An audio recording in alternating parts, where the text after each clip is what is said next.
to Youth Field Day today. Y'all are our last class, so best class, last class.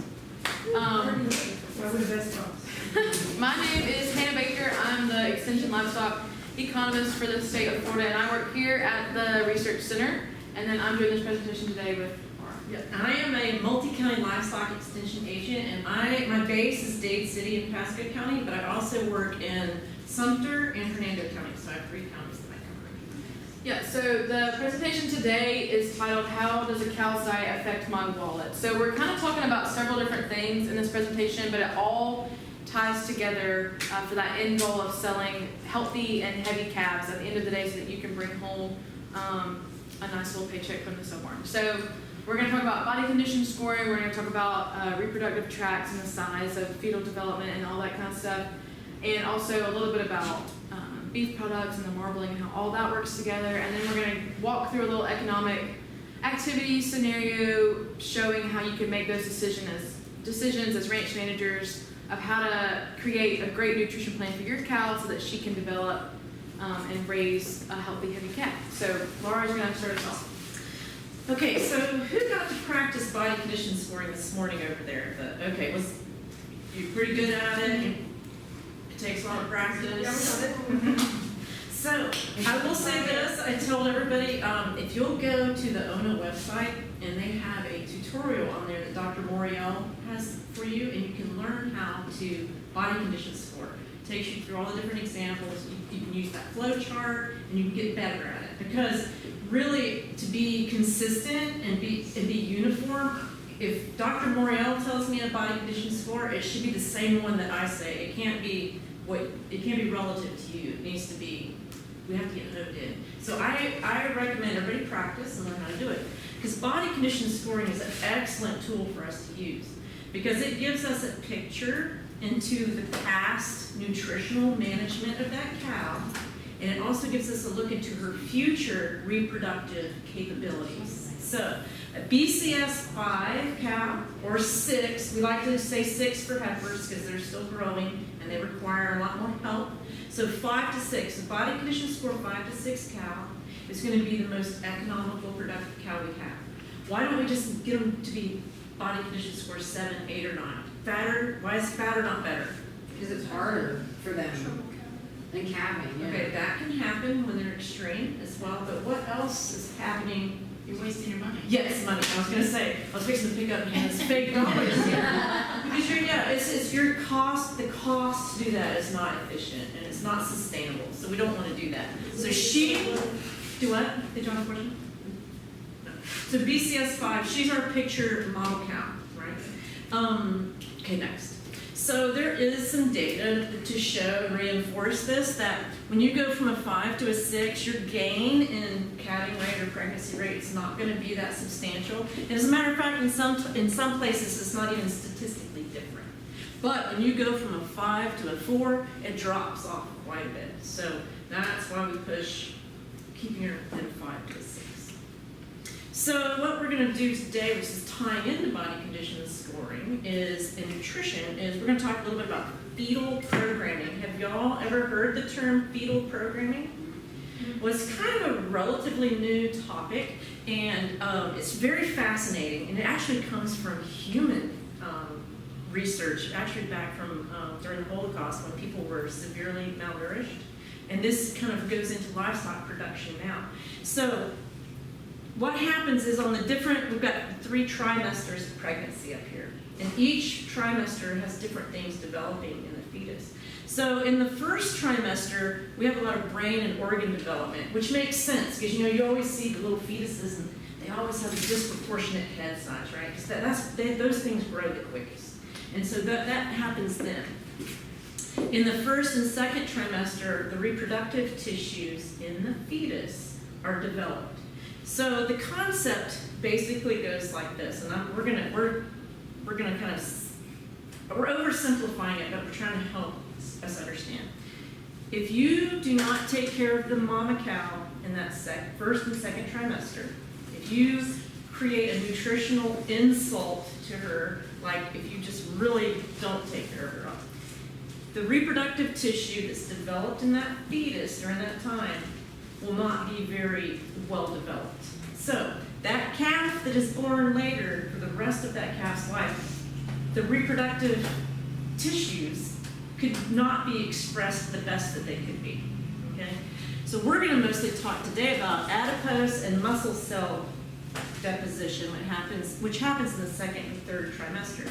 Does anybody know what adipose tissue is? It's a fancy word for a little word. Doesn't it Fat. accumulate all the nutrients and then use them throughout the body? It makes fat. Yep. So adipose are fat cells. And then muscle cells. Why do we care about muscle cells? Why do we want a lot of muscle cells? Eat. Yeah, that's what we eat. That's what beef, we want our beef cows to have some beef, and that's muscle cells.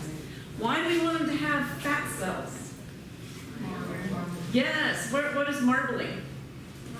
Yummy. That's that yummy part of the steak that we all want, right? So, the concept goes like this. If mama cow, during the second and third trimester, is not taken care of, then the adipose tissue and muscle cell tissue cells can be in a reduced number. And if that's the case, that calf is not going to be the best, it won't make the best yield grade, it won't make the best quality grade that it possibly could. Okay? So that is an oversimplification of explanation of the process, but that's basically what we're talking about. So that's why it's so important to maintain that body condition score and keep the cow growing well. Next one, let's see. Okay, so here's a picture of the marbling scores and how we get our quality grades. So do we want to eat from the top side or from the bottom side? Yeah, we want the top side. Because that marbling provides juiciness, flavor, and does have some effect on, some effect to an extent on tenderness as well. Okay? So, on fetal development, this is basically a 90-day fetus. So this is what they look like at the point where that second and third trimester, or the second trimester starts, and we're going into the third trimester. So from here on out, that's when all that important tissue development is happening for that. And what I'm going to do after we do our exercise, we're going to look at some of the biggest one I have is a 90-day, but we're going to look at these models, and y'all can come up and kind of learn some stuff about palpating and finding, because three of them have a fetus in them, the heavy one does not, but we'll talk about that after we do our exercise. So I'll turn over to that. Okay, so why should range managers care about muscle tissue and yield grades, quality grades, and all that stuff for that calf? You're going to take that calf to the sale barn regardless of what it looks like, and you're going to get some money from it. Well, the reason we care is because a higher muscle score calf, so those range from 1 to 4, is assumed to have, they're going to have a higher carcass quality, because like Laura was saying, the more muscle cells are developed, that's more muscle and that's more beef. So buyers of those calves that are going like to the feedlots and packing plants and things like that, they're willing to pay a higher dollar for those higher muscle calves because they're going to produce a better carcass. So muscle thickness scores range from 1 to 4, with 1 being the highest score and 4 being the lowest. And then you have your carcass grades, which has to do with the meat. Those grade from prime, choice, select, which are going to be those higher quality, what most of those feeder calves that you're selling are going to grade as. And then you've got your standard commercial, utility, and then cutter and canners. Those are like your cull cows, the older cows, a little skinnier, and those are going to be like going to the lower quality meats like fast food restaurants and things like that. So the calves we're going to talk about today are going to be in that muscle score thickness of 1 and 2. Sorry, that circle got messed up. And then the majority of feeder calves are going to fall in that choice and select grade. Yes, ma'am. I got a quick question. How does round grow play into this that you've seen? Have you seen better meat mass versus less, or no? How does it work? Yeah, what it does is it causes the gain to Have you seen it, occur though? quicker. Huh? Have you seen it more predominantly when it's used versus not Yes. used? Okay. Yeah, because like they recommend, there are implants that you can give them even when they're still nursing the cow. Mhm. And, a lot of these ranches will do that, and that $2 or $3 investment can end up being 50 pounds more weight Mhm. at the end of weaning it. And if you're getting $2 and $3 a pound right now, how much money is that? It's a lot. It's a big difference. Yeah. So yeah. And then, they get implanted at the feed yard again.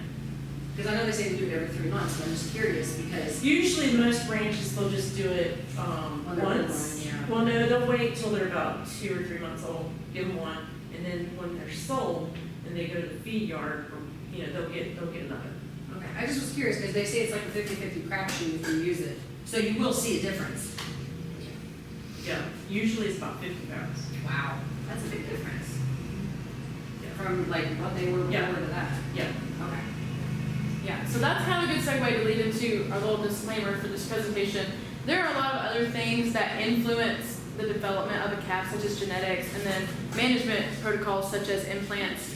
But at the same time, you can have the best genetics in the world in your herd, but if your cow's nutritional requirements are not being met and she can't get bred, you can't take advantage of those genetics anyway because she's not going to have a calf.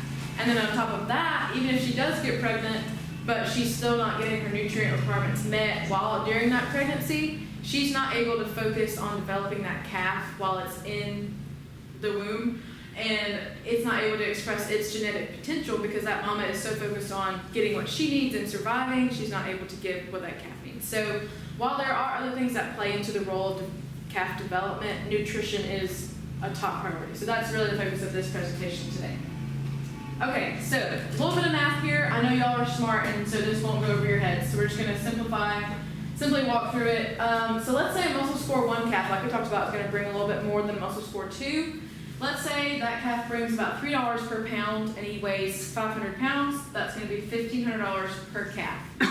A muscle score 2 calf, let's say it brings a little bit less, about 20 cents less, so $2.80 per pound times 500 pounds is going to be $1,400.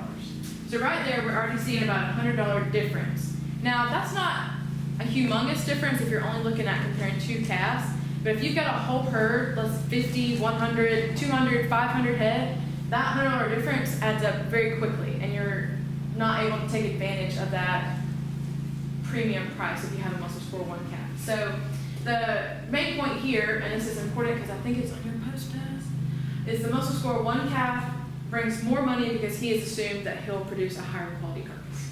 Okay, so before we get into our scenario, we kind of want to lay some groundwork. Does anybody know what the mathematical terms or simple formula is for profit? So profit is that money that we're taking home. And so the formula is something minus something else equals profit. I don't know, but I'm always broke either way. Same. Does anybody have any idea kind of what It's profit like the is? money, I don't know what the terms are, but it's like the money you gain versus the money you spend. Right, exactly. So the money we make minus the money we spend. So the money we make, the term for it, I guess, is revenue, and the money we spend would be like your cost or expenses. So that is the activity we're going to walk through today of how we can see profit through this. So in this scenario, the money we make is going to be our sell barn check from selling those calves, and the money we spend is going to be that feed cost. So before we get into it, I need 4 volunteers. I need 2 ranch managers, a sell barn owner, and a feed store owner. So who wants to be my ranch managers? Okay. I'll be one.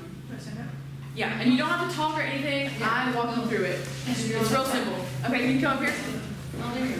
Okay, so now I need a sell barn owner and a feed store. Okay, y'all two. Perfect. Okay, so you're going to be the Sunshine Ranch manager. You, sir, are going to be the Moonlight Ranch manager. And then, we got 5 people. We can work together. Y'all can manage the feed store together. Does that sound good? Okay. And then you can be my sell barn owner. You're standing over here. Okay. All right. So just set that way just a little bit so we can see the screen. So we've got 2 ranches. They both got 10 cows each, and they're going to produce 10 calves each. So Sunshine Ranch has decided she's going to feed her cows during that last trimester to try and take advantage of giving that cow all she needs to meet those nutrient requirements so that she can have some muscle 1 calves. Well, the outcome works out in her favor, and she's ended up selling 10 muscle score 1 calves. And our second ranch over here, Moonlight Ranch, he decides, I've got enough forage, it's pretty good quality, my cows look good, they're in good condition. I think I don't really need to supplement them during this last trimester. I think we'll still get some good calves. And while that may be the case for some operations, this is just for this example, his outcome for this example is he ends up selling muscle score 2 calves because it turns out there wasn't enough rain, that forage died down, and all those kind of things. So those are our 2 scenarios. Okay. So the first thing we got to do is Miss Sunshine Ranch Manager here has got to go to the feed store and figure out what her feed bill is going to be. So check over there to the feed store managers over there. You get to give her a receipt. And there's a receipt book over there, so she's coming to you. You're gonna jot down her ranch name, and y'all been talking on the phone. She's told you she's got 10 cows she wants to feed, and y'all figured out it's probably gonna be about $30 per cow. So if it's $30 per cow to feed them, times 10 cows, what's her total feed bill gonna be? $300. Okay, so if you'll write that on her receipt, and she's gonna keep up with that until she settles up with you in a few months. There you go. Perfect. Okay, back to the ranch. We're putting out our feed. We fed our cows. Calves look good on both ranches. It's time to wean, and we're taking them to the sale barn. So y'all two come over here. My ranch manager's over here to the sale barn. This is you, all your money that you're going to give people. Okay, these are $1,000 bills. They're real, so see me after if you'd like one. Okay, so you have come, and you're bringing your muscle score 1 calf, and you've got 10 of them. And how much did we say each muscle score 1 calf is going to bring? 15. Okay, so you've got 10. So 1,500 times 10, what's your total sale barn check going to be? 150K. Yeah. Yeah. $15,000. So if you'll count out 15 for her, and that will be what she goes home with today.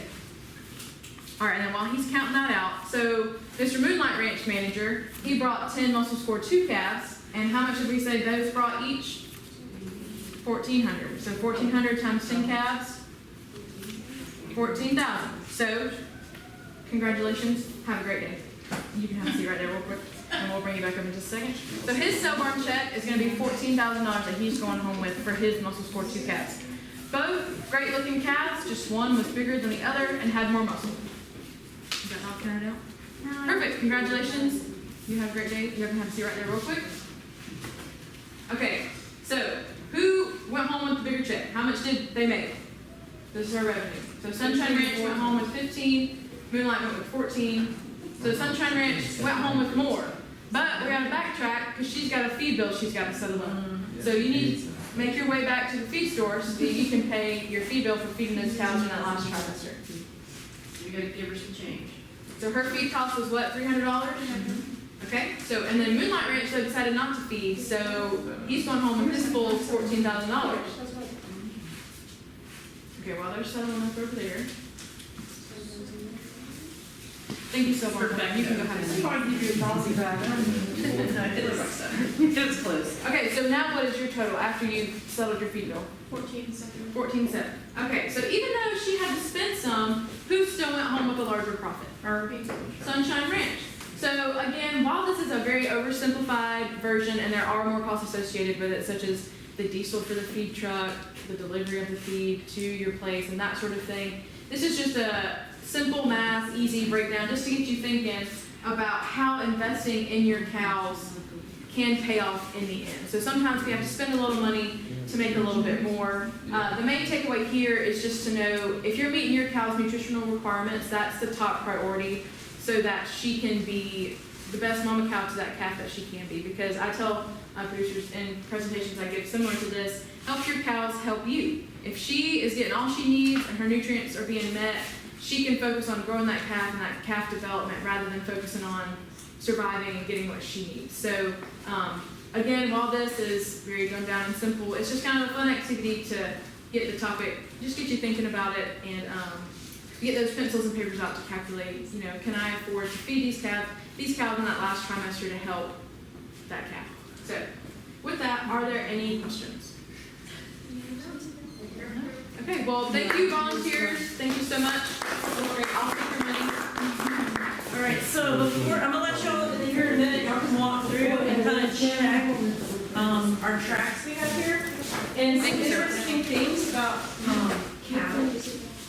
This is a heifer track, and they're much smaller than a cow. So once she has a calf, her track will stay bigger, you know. And I wanted to show y'all some things to look for. So people that, when you're palpating for pregnancy, how many of you palpate for pregnancy? Okay, it's not easy. I'm not good at it, but I can tell you the landmarks, right? So what's one of the first things you look for when you palpate? The turkey neck. What's the turkey neck called? We call it the turkey neck. The cervix. So it's right here, and on this one you can really feel it. It's kind of ridged. So when you're palpating, you go in there and you find that first. And one of the other things you look for is where the uterine horns split off from each other. So a uterus in a cow has 2 horns. We call them 2 horns because it looks like horns, but they're not really. So they have two parts. You know, humans only have one compartment, we don't have horns. So when a cow gets pregnant, she will get pregnant and it will set up in one horn or the other. So when people palpate and they go in there and they get to say, okay, this horn is this size, and they go down here and say, oh, this one's smaller, then they know, unless there's an infection, or there could be infection, then she's likely pregnant. Now, most people that palpate for pregnancy, they try to do at 90 days because you're much more apt to be accurate at 90 days because guess what? The one horn is humongous, right? And you really, it's not hard to miss. But and also too, when that horn starts getting bigger as that calf develops more, it will drop down into the pelvis further. And this shows a picture of the two horns right here. But as that calf develops and gets heavier, it will drop down into the body cavity further. And it may be very hard to even find, you know, these parts. You'll just be able to find the cervix, and you can kind of pull it up and feel the heaviness and tell that she's pregnant. So on this one that's 90 days, the fetus in here is about this big, it's a little bit smaller. So when you come up here and you can press on them and you can kind of feel that little calf in there, and you know, notice some of the structures. You can see the cotyledons on the outside, and that's where the nutrition from the cow goes to the calf and that developing fetus. They connect right there. And when they give birth, those they separate like Velcro. Those little patches separate apart, and you can kind of see them sometimes in the afterbirth. And this calf, the fetus in here, is about the size of a mouse, and the one that's in here is about the size of a, I don't know. Walnut. Yeah, good one. That's about the size. This one doesn't have one in it. But you're welcome to come up here, and I just, you know, you can just flip it over like this. Just press. Are those flags part of it or just? No. Okay, so these belong to, has anybody ever seen Lulu, the dissocial simulator up there in Gainesville? The fake Hereford cow? Well, you can put them in her, and we mostly use it to teach about calving difficulties because we put the calf in there and we can practice. But you can hang these in there. She's got clips. So it's just for the demonstration purposes? Yes, so I just go get these because it's a lot better than hauling that stupid cow around. So you can put these in there and you can teach people how to palpate, and they hang in the body cavity. That's why these wings are on here. So palpate is just pregnant tracking? Mm-hmm. Like how say next week? Mhm. Yeah. So, but y'all are welcome to come up here and, you know, just kind of handle them and see if you can find a little fetus in there. And if you have any questions, and I have some picture, well, I'll put these down here so you can see. But y'all are welcome to do that on your way out, I guess, because we're keeping on our schedule. But if you have any questions? Yes? 2 minutes? Y'all only have 2 minutes, so y'all better go home and stick.